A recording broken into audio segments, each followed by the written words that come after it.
As we journey through life, we gather wisdom, memories, and experiences that shape us into the beautiful individuals we are today. But what happens when we cross that remarkable threshold into our 80s?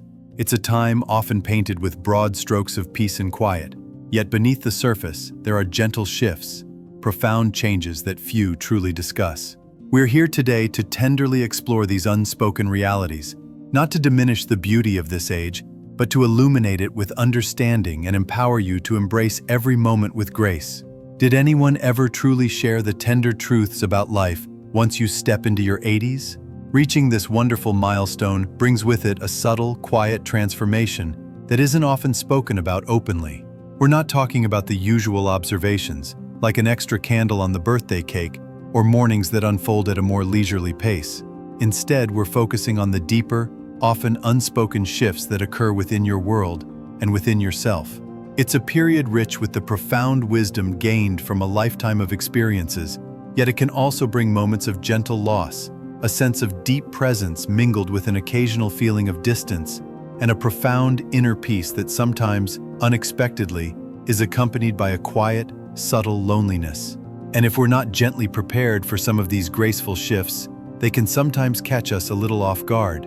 In this heartfelt discussion, we're going to gently walk through 5 tender realities of life after 80. Our intention is not to cause any alarm or sadness, but rather to offer a warm sense of clarity and understanding. Because when you can gently anticipate these aspects of life, you are no longer taken by surprise. Instead, you can prepare for them with a loving heart, and you can meet them with an inner strength and a tranquil spirit, rather than with unexpected wonder.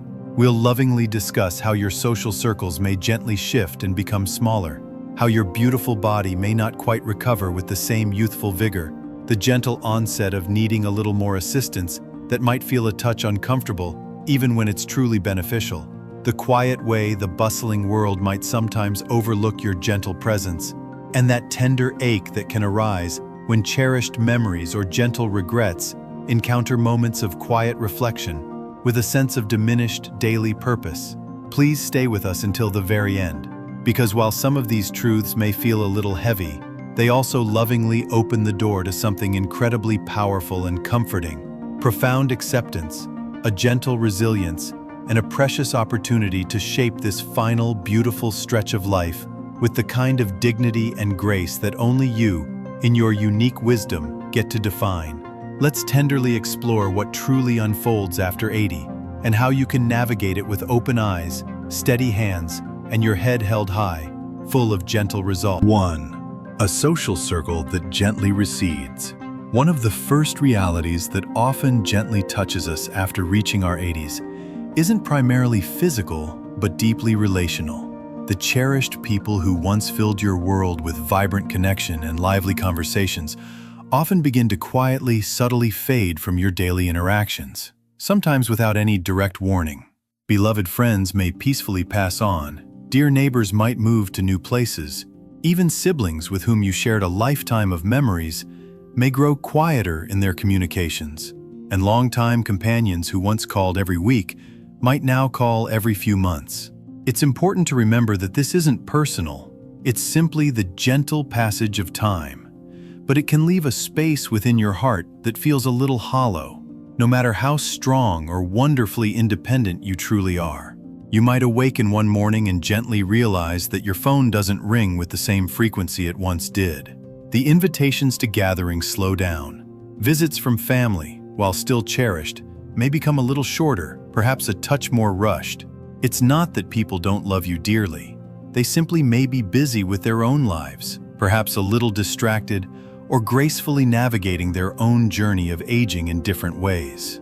And slowly, gently, the everyday interactions that once kept your life so rich with a tapestry of voices and warm laughter begin to thin out. This is something that very few people lovingly prepare you for. In your 60s, and even into your 70s, most of your cherished connections are still very much present. There's often an abundance of energy, movement, and frequent check-ins. But after 80, there's a gentle shift.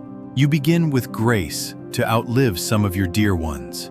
You begin to outpace certain conversations, and this tender shift is remarkably quiet, So quiet, in fact, that at first you might not even fully notice its subtle arrival. I recall a gentle man named Walter, who was 84. For years, he faithfully visited the same cozy coffee shop every single morning. The kind staff knew his order by heart. His cherished friends would meet him there without needing a text message first. It was a beautiful, comforting rhythm. But as time gently passed, those friends gradually stopped coming. Some peacefully passed away, some moved to different towns, and others simply found it harder to drive. One day, Walter softly shared with me, "It feels strange to walk into a place where everyone used to know my name, and now, I'm just the quiet man in the corner booth." The gentle pain of that kind of loneliness isn't always loud or dramatic. It doesn't always come with visible tears or overt grief. Sometimes, it's simply a long, quiet silence after a tender dinner, or a walk that feels just a little too hushed. It's the gentle realization that the cherished list of people who truly know your deepest self is gracefully shortening, and it's a process you cannot stop. But here's the comforting truth.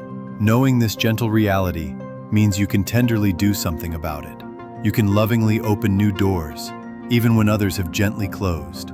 You can remain beautifully connected on your own terms, whether through a warm church group, a delightful weekly lunch, a phone call you lovingly initiate, or even a heartfelt letter. Because after 80, deep connection may not always flow to you with the same ease it once did. You may need to gently reach out and embrace it. And that, dear one, takes a quiet courage. But you have gracefully made it this far in life. You already possess that beautiful courage deep within your heart. 2. A body that gently adapts forward, not always bounces back. By the time you graciously reach 80, your body, in its own gentle way, doesn't just whisper. It speaks quite clearly.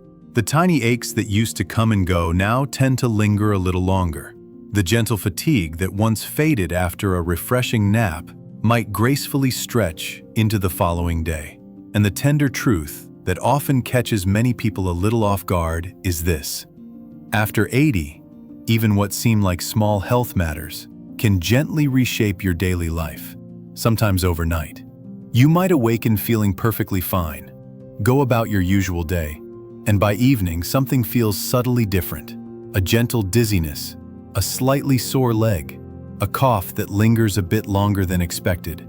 And suddenly you find yourself quietly sitting in a waiting room, hearing words like monitoring, imaging, or possible admission. What used to be gently brushed off with a little rest now gracefully demands more attentive care. And often, there's not always a complete return to precisely how things were before. What makes this particular stage of life a little challenging isn't solely the physical discomfort, it's the gentle unpredictability. You can lovingly do everything right, eat nourishing foods, move your body gently, get your peaceful sleep, and still feel as though your body is taking a step ahead of you, making decisions you didn't quite agree to. A gentle misstep on the stairs can lead to weeks of quiet recovery. A stomach upset can gently drain your energy for several days. And even when you do recover, things don't always fully return to their previous normal. Your balance might feel a little different. Your breathing might require a touch more effort. The bounce back isn't quite what it used to be. I once had the privilege of meeting a wonderful woman named Gloria, who was 81. She was incredibly sharp, beautifully active, and deeply proud of her cherished independence. She adored tending to her backyard garden, taking gentle walks in her neighborhood, and staying wonderfully engaged with her book club. But after a gentle minor fall while delicately trimming a rose bush, everything subtly shifted. It wasn't the injury itself, she shared, her voice soft. It was the aftermath. Weeks of rest gently transformed into months of reduced strength. Her confidence too gently slipped. She mused, "I thought I was just taking a brief pause, but my body treated it like a full stop." That, dear friends, is the part no one truly tells you. At 80, rest is not always restorative in precisely the same way.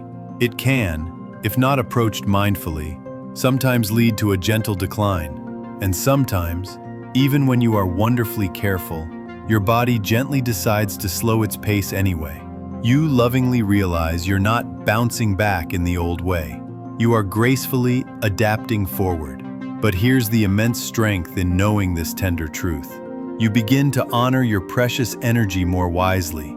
You learn to gently pace yourself, not out of fear, but out of a deep and loving respect for all that your body has so gracefully carried you through. You begin to treat your health not as a firm guarantee, but as a daily sacred practice. And when you embrace this beautiful perspective, even if the old bounce has softened, your footing becomes steadier. You walk a little slower, but with greater awareness. You rest a little longer, but with deeper intention. And you begin to gently see that even a body that moves with more deliberation can still beautifully carry a strong and vibrant spirit.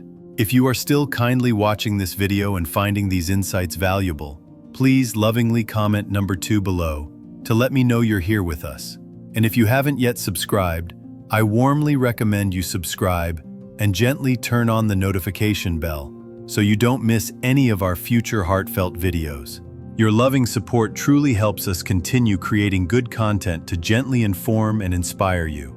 Now, let's tenderly move forward. 3. A gentle, growing need for support. No matter how wonderfully independent you have always been, one of the tenderest truths to gently accept after 80 is this: you may gracefully begin to need a little assistance with things you once did effortlessly, without a second thought. This doesn't happen all at once. It gently creeps in, subtly, until one day you softly notice. Perhaps you're gently avoiding reaching for items on the highest shelves. You might find yourself holding onto the railing just a little tighter when descending stairs. You may hesitate a moment longer before getting behind the wheel on a rainy day. And even though a part of you still feels wonderfully capable, another part gently acknowledges that some tasks aren't quite as easy as they used to be. What makes this reality a little difficult isn't solely the physical change, it's the beautiful emotional shift. For those who have lovingly spent decades caring for others, the gentle thought of becoming the one who occasionally needs assistance can feel deeply, subtly uncomfortable. You might, for a fleeting moment, feel a sense of being a gentle burden. Or you might begin to subtly conceal what you can no longer do, perhaps skipping a trip to the grocery store, not telling your dear children about a small stumble, or attempting to fix a light bulb on your own, even though your shoulder has been gently aching for weeks. The cherished desire to remain wonderfully independent doesn't fade away. If anything, it quietly grows stronger. But the gentle truth is, independence after 80 looks a little different than it did at 60. It's not about doing absolutely everything alone. It's about wisely knowing when to gently ask for help and having the beautiful courage to lovingly accept it. I knew a gentleman named Eugene, who was 85. He took immense pride in doing everything himself. He had gracefully lived through a war, lovingly raised 4 wonderful children, and even built his own humble shed out back with nothing but spare wood and sheer determination. But one winter, he gently slipped on his icy driveway. There were no broken bones, thankfully, just a little bruised pride. He didn't tell anyone, but his perceptive daughter gently noticed something was subtly different. She began showing up once a week to lovingly bring groceries and stay for a warm cup of coffee. At first, Eugene gently resisted. "I'm perfectly fine," he would say. But over time, that coffee visit became a cherished ritual, and eventually, he admitted something that gently surprised even himself. It's nice, not having to carry everything alone.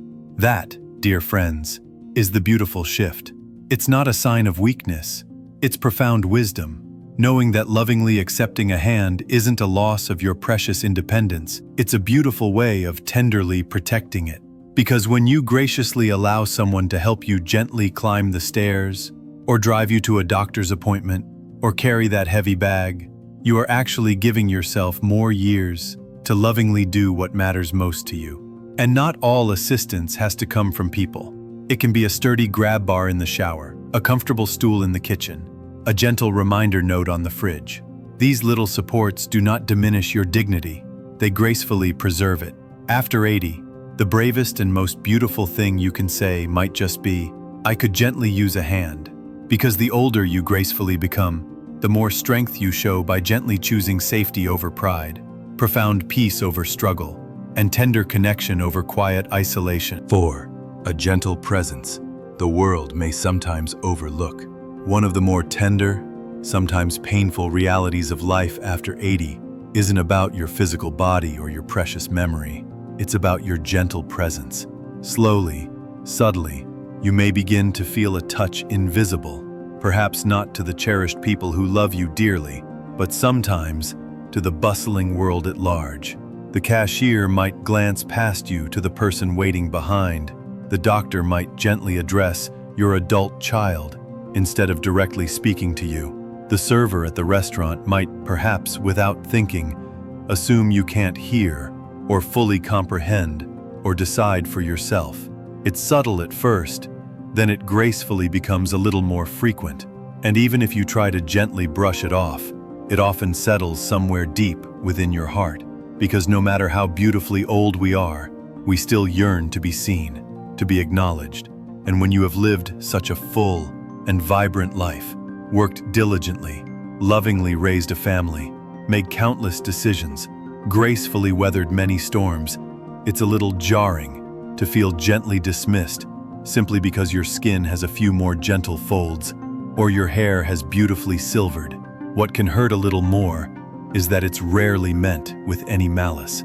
It's often a reflection of a fast-paced world that sometimes forgets that slow, gentle steps still carry profound stories. A society so often captivated by youth that it forgets the immense strength and resilience it took to gracefully reach this age. And unless you gently speak up, you risk a subtle shrinking within yourself. Not because you've lost your beautiful voice, but because others, perhaps unknowingly, stop listening as attentively. I vividly remember a wonderful woman named Irene, who was 86. She lovingly volunteered at a local museum. One day, a visitor asked the staff a question that Irene could have answered in her sleep, as she had lived through that very historical decade. But the question gently bypassed her entirely. When I tenderly asked her how she felt, she simply smiled gently and said, "I'm used to it." But there was a quiet sadness in that smile, the kind of sadness that gently comes from being seen as a piece of furniture instead of a vibrant, living flame. But, dear one, you are not furniture. You are not merely background. You are still beautifully here, still thoughtfully considering, still gracefully contributing. And just because the world sometimes forgets, that doesn't mean you have to. So, what can you lovingly do? You speak anyway, with gentle resolve. You ask the questions that come to your mind. You tenderly offer your wise opinions. You vote. You gracefully share your cherished stories, even when no one explicitly asks. You gently stand up, even if your knees wobble a little. Because every time you lovingly claim your rightful space in the room, you tenderly remind the world and yourself that you are not done yet. You are not invisible. You are a living library, a profound witness to time, a voice that still beautifully matters. And you don't have to shout to be heard. You just have to gently refuse to disappear. If you are still kindly watching this video and finding these insights valuable, please lovingly comment number 4 below to let me know you're here with us. And if you haven't yet subscribed, I warmly recommend you subscribe and gently turn on the notification bell so you don't miss any of our future heartfelt videos. Your loving support truly helps us continue creating good content to gently inform and inspire you. Now, let's tenderly move forward. 5. A gentle sense of regret if purpose isn't lovingly redefined.